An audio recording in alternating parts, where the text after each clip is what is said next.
చేయాలి అవి అన్నాక ఇక ఇంట్లోనే ఉన్నాడు. సర్జరీ చేయించుకోవాలి కొద్ది రోజులలో అన్నాక ఇంటికాడనే ఉన్నాడు. ఇంటికాడనే ఉండి ఒక నెల కంప్లీట్గా పోలేదు కావచ్చు.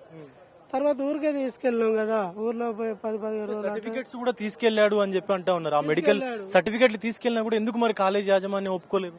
ఆ ప్రిన్సిపాల్ సార్ కూడా రిక్వెస్ట్ లెటర్ రాసిండు. రాస్తే ఒక అమ్మాయి రాసిందంట. రాసి రిక్వెస్ట్ లెటర్ ప్రిన్సిపాల్ కూడా ఎండ్ ఆఫ్ చేశాడు, ఉంది లెటరు.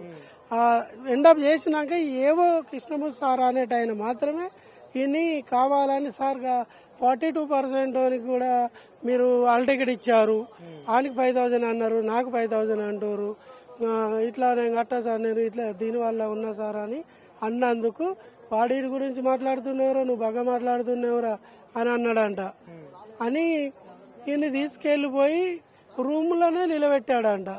నిలబెడితే మినిమం 30 నుంచి 40 నిమిషాల దాకా నిలబెడితే ఇట్లా వాటరు గారిపోతున్నాయంట. అట్లా వచ్చిండంట కిందికి. ఇక అందరు చూస్తుంటే ఆయనకి ఇక ఏమనిపించిందో, ఇక గిల్టీ ఫీల్ అయినా వాడు తెల్లారు పోలేదు. సాటర్డే రోజు కాలేజ్ వెళ్ళరు, ఇక్కడికి చేసిండు. డబ్బులు వచ్చినాయడా అన్నాడు. ఫీజుకి వచ్చినాయంటే వచ్చినాయరా, ఇప్పుడు వడ్డు అంట కొడతా, 1,00,000 రూపాయలు అయితే ఇప్పుడు వడ్డు అంట కొడతారా, 1,00,000 అవుతాయి కదా, 1,50,000 దాకా వచ్చినట్టే, 1,00,000 ఇప్పుడు కొడతారా అన్న. కొడతారా అలాగా యాప్లో కట్టుడు అది కట్టాల్సిన అని ఇక అడుగుతుండు. నేను ఎందుకు కట్టాలని అడిగి ఇలా లెటర్ రాసుకొని